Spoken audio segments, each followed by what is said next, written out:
Hello दोस्तों, आप सभी का मेरे YouTube channel online exam warrior पर स्वागत है।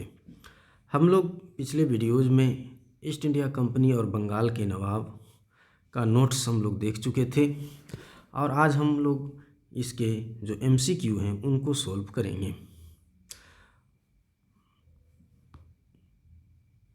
तो हम लोग ये नोट्स पढ़ लिए हैं, तो आज एमसीक्यू में हम लोग देख लेते हैं। तो पहला प्रश्न है, निम्नलिखित में से कौन एक मुग़ल सम्राट द्वारा नियुक्त बंगाल का अंतिम गवर्नर था? तो यह मुर्शिद कुली खान था, जो मुग़ल सम्राट के द्वारा नियुक्त बंगाल का अंतिम गवर्नर था। मुग़ल सम्राट फर्रुखसियर द्वारा 1717 ईस्वी में मुर्शिद कुली खान को बंगाल का गवर्नर अर्थात सूबेदार नियुक्त किया गया। मुर्शिद कुली खान की मृत्यु के बाद उसका दामाद शुजाउद्दीन बंगाल का सूबेदार बना, जिसे तत्कालीन मुग़ल सम्राट मोहम्मद शाह रंगीला द्वारा मान्यता प्रदान की गई। अतः मुग़ल सम्राट द्वारा नियुक्त बंगाल का अंतिम गवर्नर मुर्शिद कुली खान था।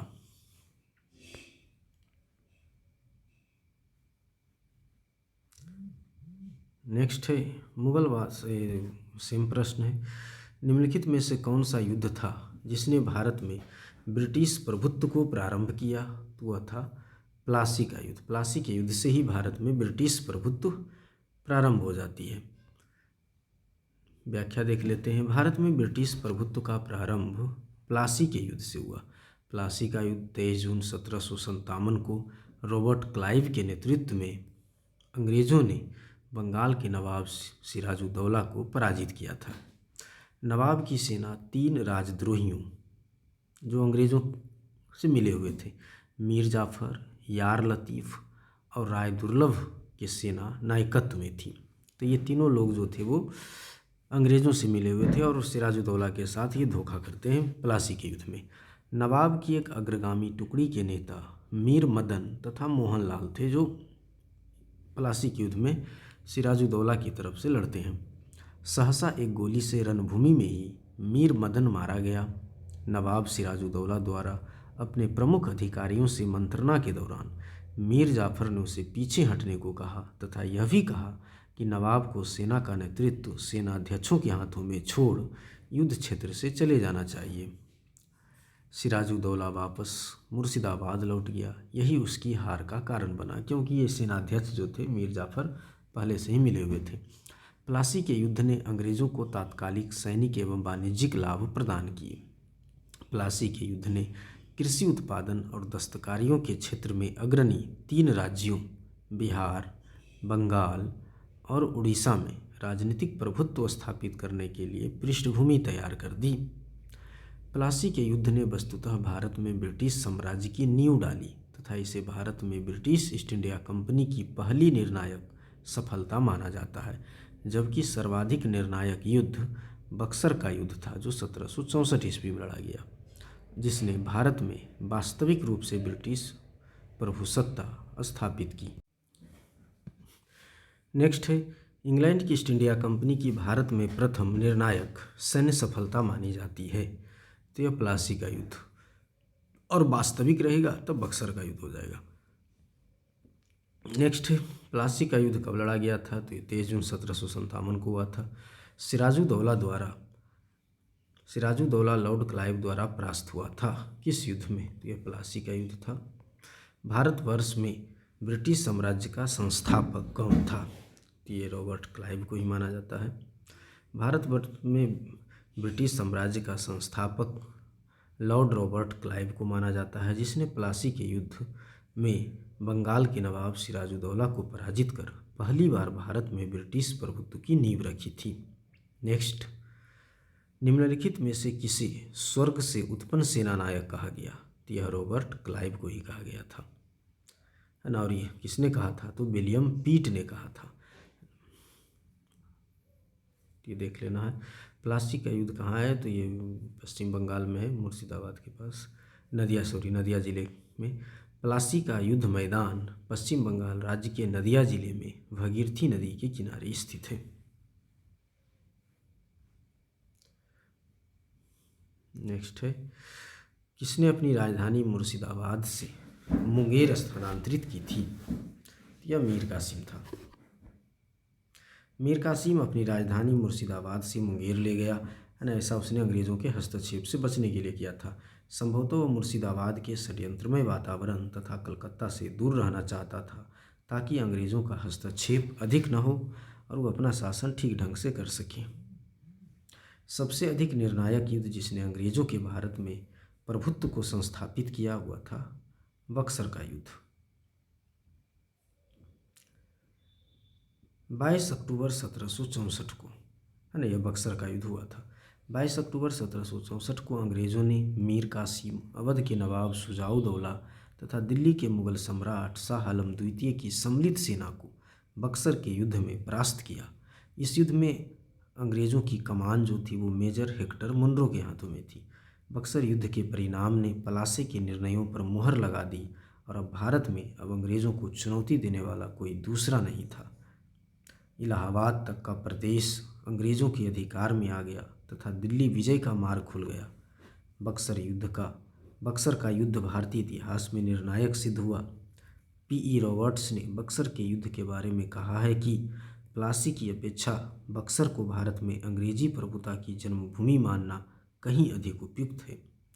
यदि बक्सर के युद्ध के परिणाम को देखा जाए तो कहा जा सकता है कि जहां प्लासी की विजय अंग्रेज़ों की कूटनीति का परिणाम थी, वहीं बक्सर की विजय को इतिहासकारों ने पूर्णतः सैनिक विजय बताया, क्योंकि प्लासी के युद्ध में अंग्रेज़ों ने काफ़ी षड्यंत्र करके इस युद्ध को जीता था। इसलिए कुछ इतिहासकार इसे युद्ध नहीं मानते बल्कि एक सैनिक षड्यंत्र मानते हैं।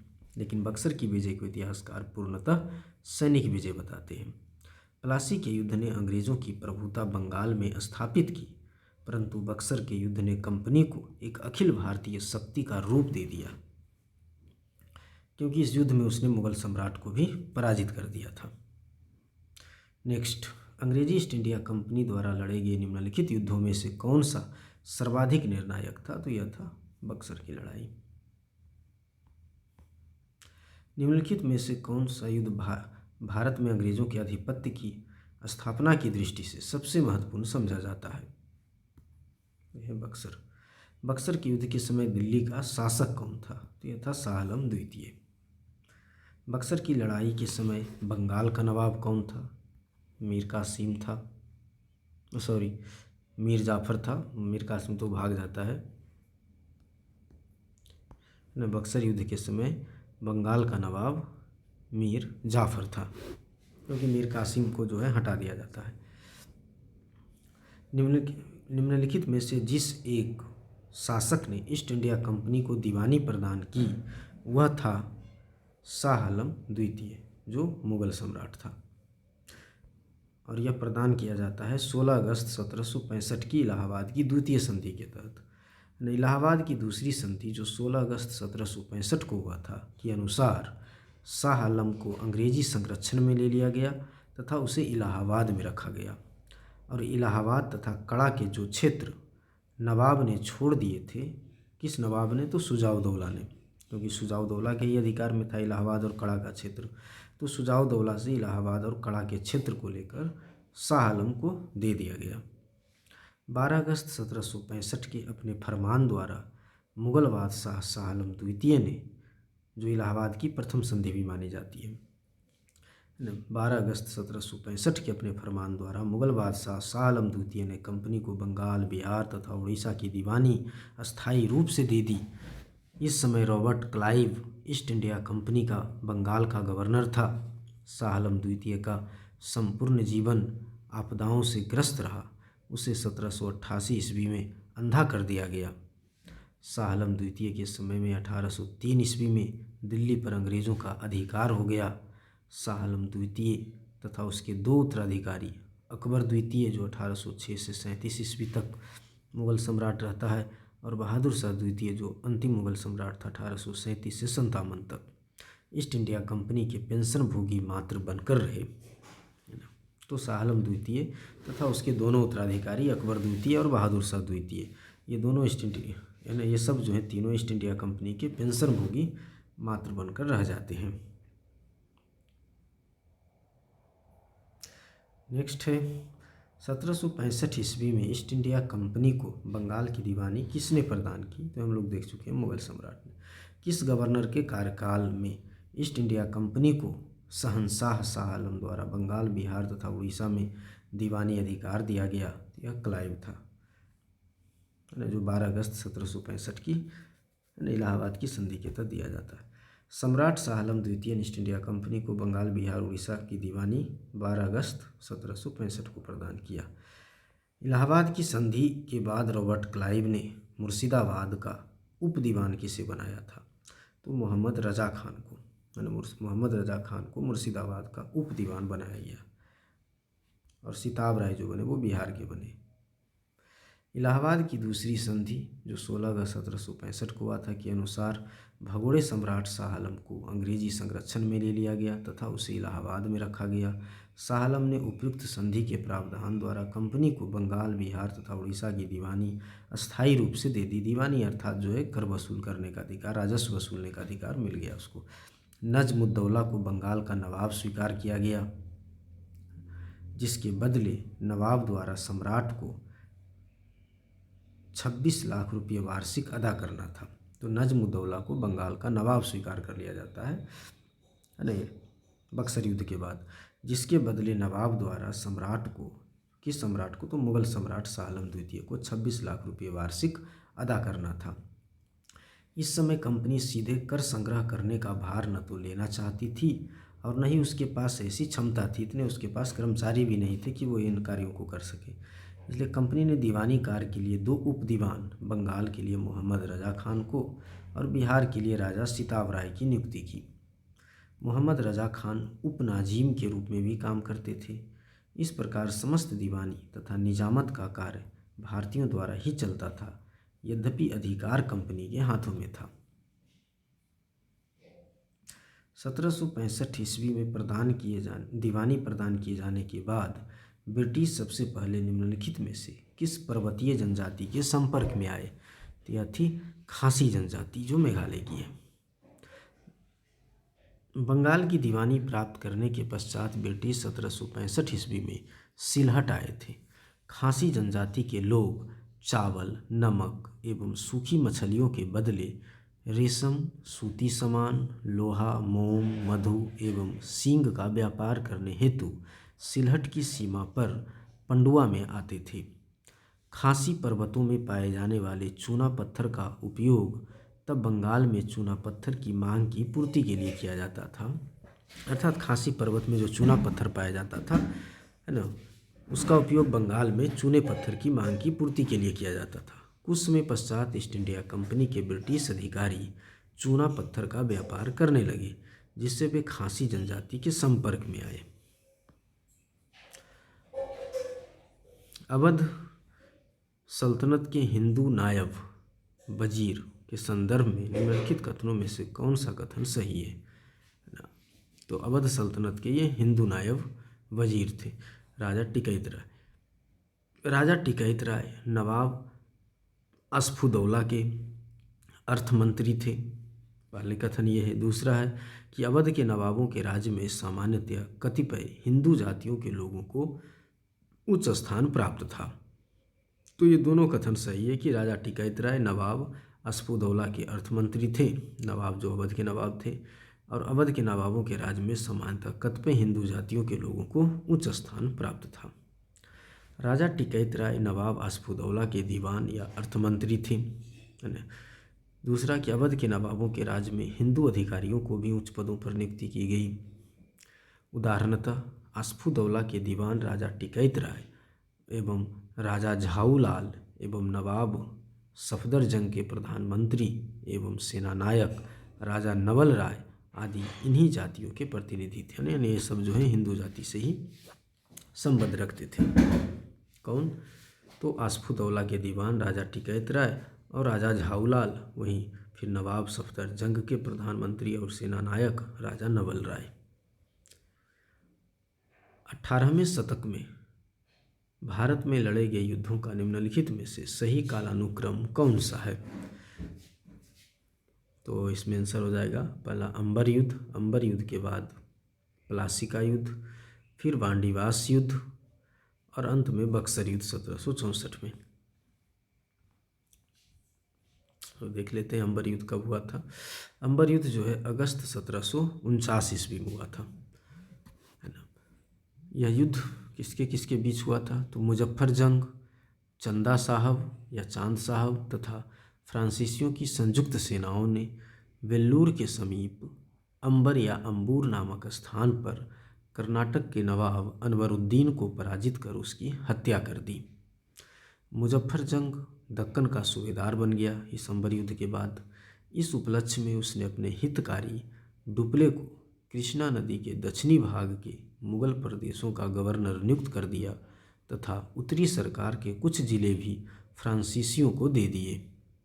इसके अतिरिक्त मुजफ्फर जंग की प्रार्थना पर एक फ्रेंच सेना की टुकड़ी बुस्सी के नेतृत्व में हैदराबाद में तैनात कर दी गई। नेक्स्ट है प्लासी का युद्ध जो जून 1757 में हुआ था। अंग्रेज़ों तथा बंगाल के नवाब सिराजुद्दौला के मध्य ये हुआ था। प्लासी युद्ध के परिणाम स्वरूप अंग्रेज़ों का पूरे बंगाल पर नियंत्रण हो गया। क्लाइव ने इसके बाद मीर जाफ़र को बंगाल का नवाब बनाया। नवाब बनने के बाद मीर जाफ़र ने अंग्रेज़ों को उनकी सेवाओं के लिए 24 परगनों की ज़मींदारी से पुरस्कृत किया और क्लाइव को 2,34,000 पाउंड की निजी भेंट दी। नेक्स्ट है वांडीवास युद्ध जो जनवरी 1760 में हुआ था अंग्रेज़ों और फ्रांसीसियों के मध्य। इस युद्ध में फ्रांसीसी पराजित हो जाते हैं। वांडीवास युद्ध में अंग्रेजी सेना का नेतृत्व सर आयर कूट ने किया, जबकि फ्रांसीसी सेना का नेतृत्व काउंट डी लाली ने किया था। नेक्स्ट है बक्सर युद्ध अक्टूबर 1764।